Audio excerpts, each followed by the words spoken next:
Welkom by Nuus Nou, jou hoogtepunte van die week se nuus en menings, aangebied deur Suid-Afrika se weeklikse nuustydskrif, Nuus Nou.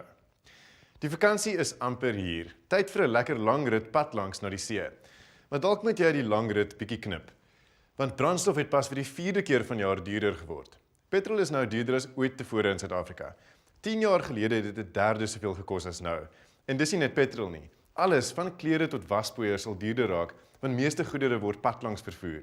Hou maar vas, hier kom 'n woeste rit.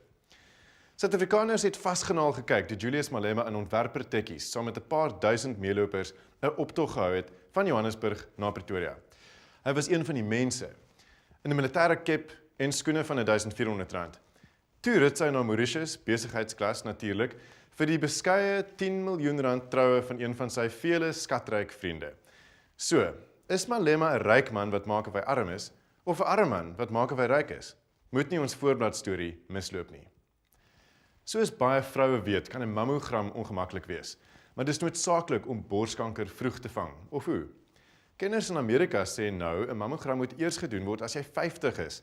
Om te gereeld vir borskanker te toets, lei tot behandeling ook in gevalle waar dit nie nodig is nie. Lees meer in Nuus Nou. 'n New York se ma het in 'n kunsgalery geboorte gegee aan haar eerste kind, op 'n verhoog. Sy het dit so beplan. En destyds het sy ook haar maagdelikheid in die openbaar verloor. Ons vra, maar is dit kuns? Nuus, mense, sake, leefstyl, bly elke week by met Nuus Nou, die tydskrif vir besige mense. Uitgawe 10, nou te koop.